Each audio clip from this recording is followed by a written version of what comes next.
about the enigma in the will, enigma din testament. It was yesterday on the third national state channel, termină, based on Graves, Morminte, by Sadoveanu, one writer that was acclaimed as one of the best here. Indeed, he even had a political job on account of his acumen as creator. He became the head of the National Assembly. I'm trying to give you another look, okay, at the background, which is more interesting than what we say here.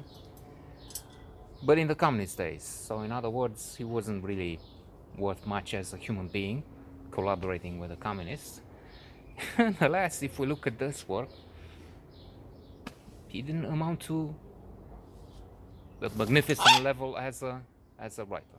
Indeed, one of the benefits of watching this is that one says, well, I think I can write just as well, or as badly. That's the latter alternative is closer to reality. There is a joke with him, which I remember. One of the greatest people I've met and ever to be on this planet. A professor of literature in high school. I'm going to give him all the gratitude. Said this and other, told us this and many other anecdotes. This guy, Sadoveanu, was in the Danube Delta, if I'm not mistaken, sitting with the sunset or sunrise in front, and someone in awe with his position as the greatest writer. Well, he did write some interesting books there. So, okay, maestre, vă uitați la minunatul răsărit sau apus?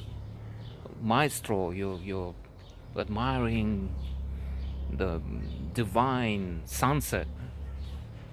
And the guy says, no, shut. No, I just sit. I sit. And nothing else. It sounds to me like proves that he had some sense of humor. Anyway, the reason why I saw this yesterday is because it has George Constantin in it. Never mind the plot, that's irrelevant. There's an inheritance, there's a dispute between Constantin Ionescu, which happens to be my name as well, Ionescu, aka George Constantin, and his wife. The wife had wanted to divorce, but the father opposed, and now they have to try to separate the crooks, the scoundrels, from the good people, and there's some romance in there, but not much to speak of. So anyway, George Constantin, this man was the best here, and he was on a level with Jack Nicholson. And this is no exaggeration. My spouse, when I said that yesterday, as anything I say that's wrong. So it's so many talented people, actors now, forget this, forget about it. Like in Tony Brasco, everything is forget about it, everything I say. So yeah, talented people, but this was so much above the rest that you can be sure this would have been, I mean, it would have been wonderful. He was forced to play in such stupid shit, let me say that, as this enigma, secret in the will, and that's unfortunate. Given the chance to participate in something like Chinatown, 5 Easy Pieces, Shining, The Shining, and so on, it would be of the same level. He had the same sparkle, the same magnificent presence, and it's not just me saying it.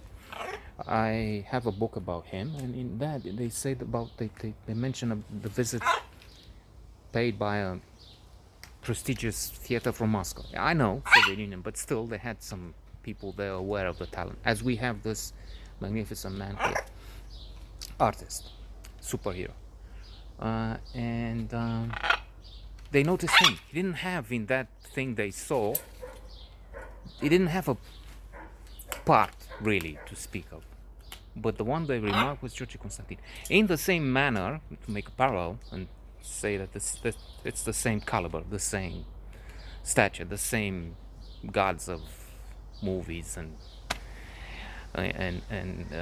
theater. In theater he was shining. I remember Jocul vieții și al morții în deșertul de cenușă, and others I had the chance to see.